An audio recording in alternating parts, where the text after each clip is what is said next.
This is the story of Cinderella.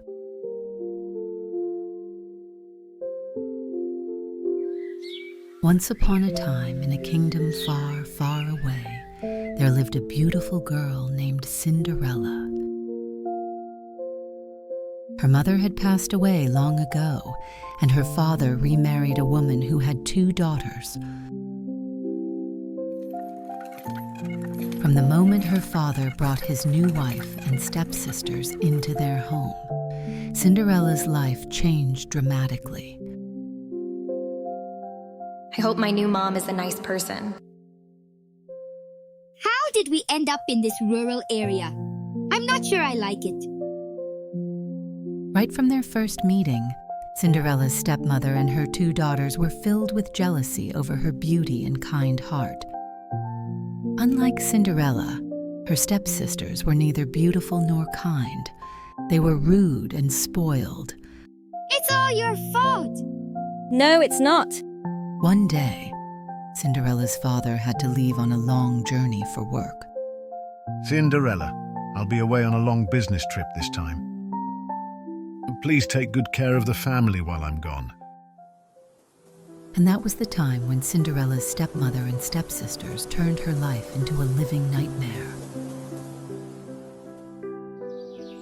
One afternoon, while Cinderella was in the garden talking to her beloved birds, her stepmother approached her. Cinderella, as of today, you will live in the attic. Cinderella didn't know what to say. Helplessly, she did what she was told. She packed her stuff and moved to the attic. After that days, Cinderella had to do all the housework by herself.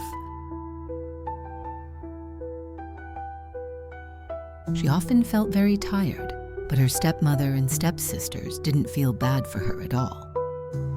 Cinderella, wipe the floor again. Can't you see it's still dusty? You haven't done the laundry. I have nothing proper to wear. Cinderella had no friends other than the mice and the birds that would secretly come to her window at night to escape the cold.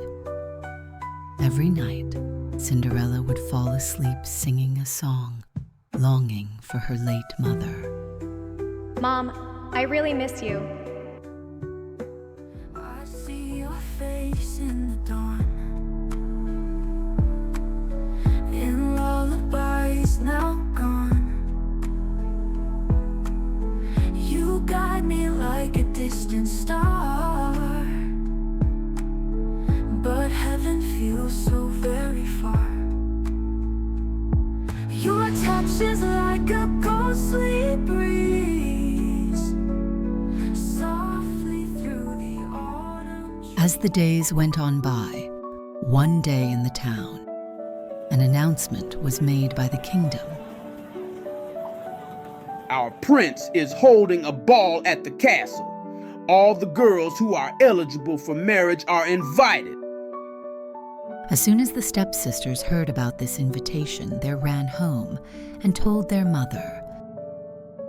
You will be the most beautiful girls at the ball. The prince must pick one of you.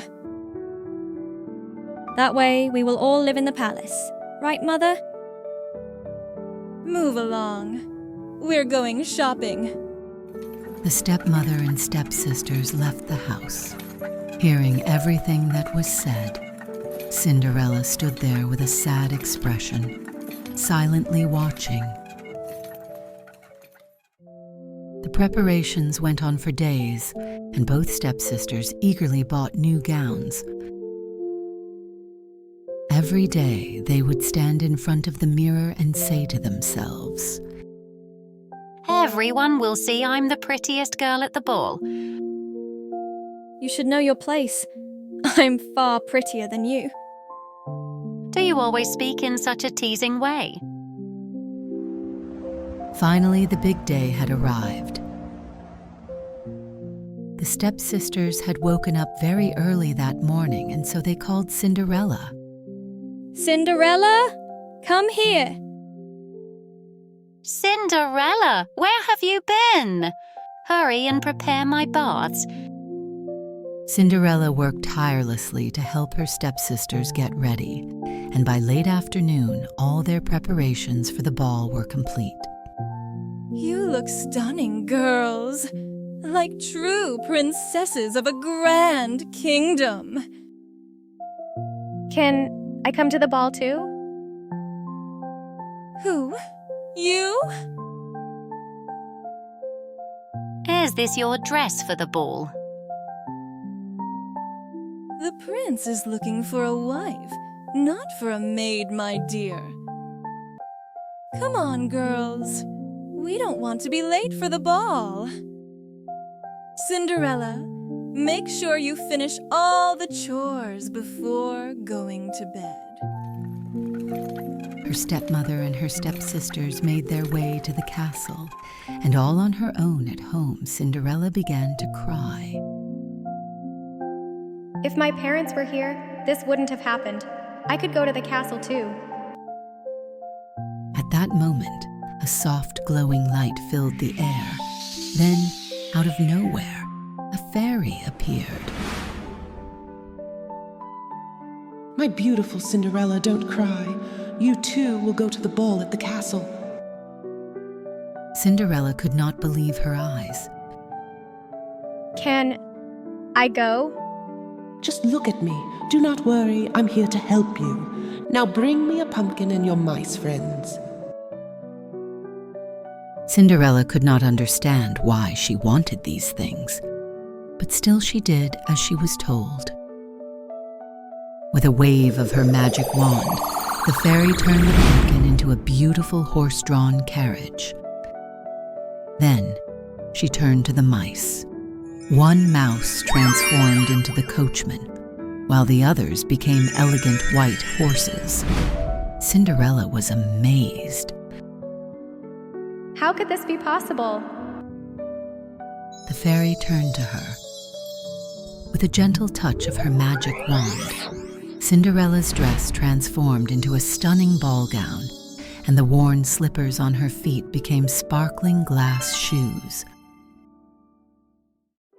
I can't believe it. I look like a princess. Now it is time to go to the ball. But don't forget, you must be home when the clock strikes 12, because by then, everything will turn back to what they were. Cinderella listened to the fairy very carefully. Then she hopped on her carriage and started to ride towards the castle.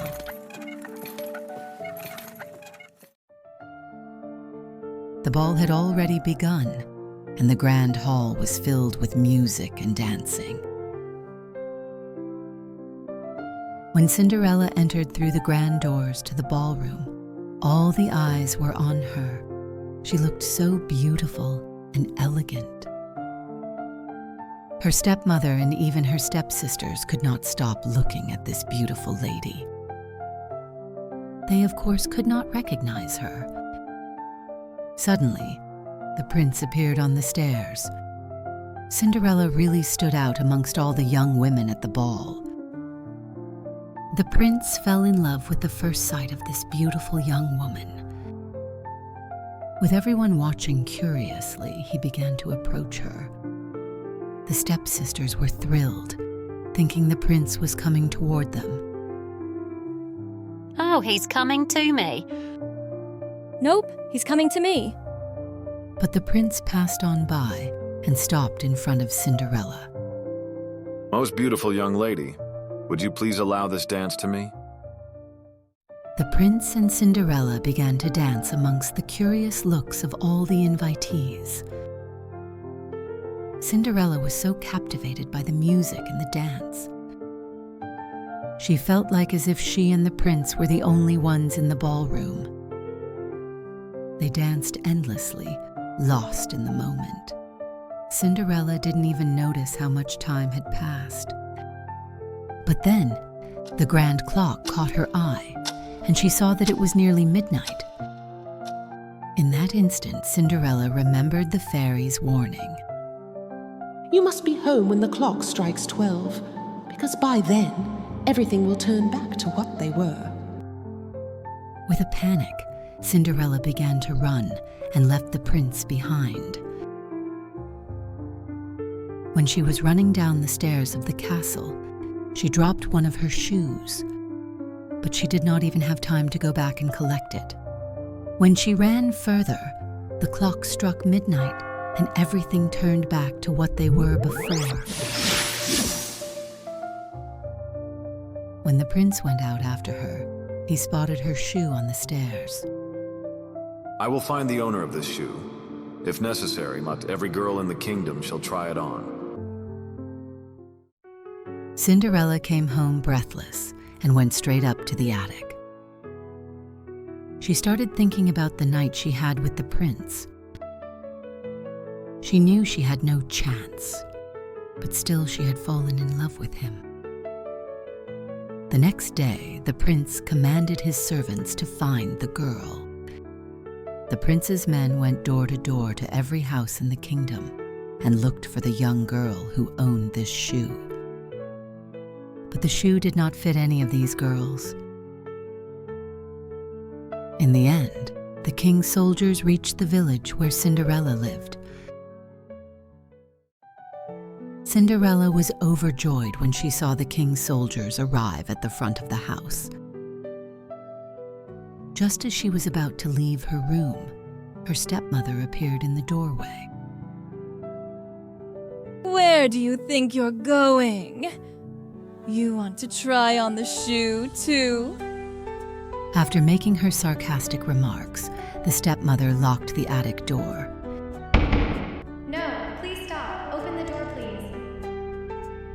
As soon as the stepmother came downstairs, a royal servant arrived at the house.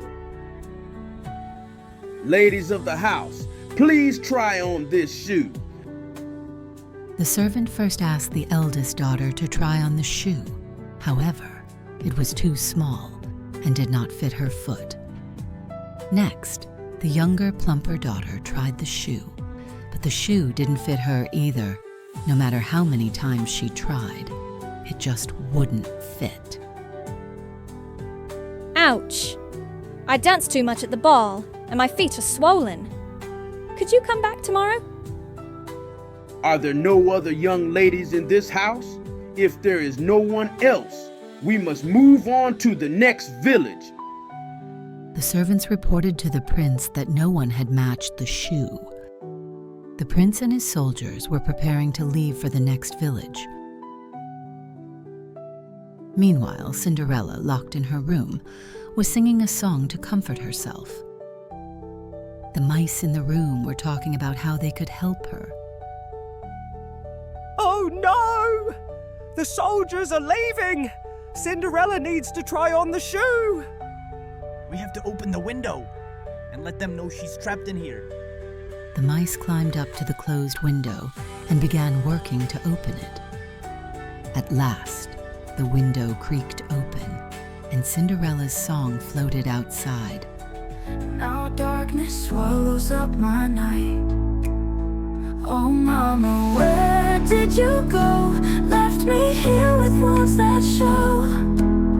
In dreams you're holding on so tight,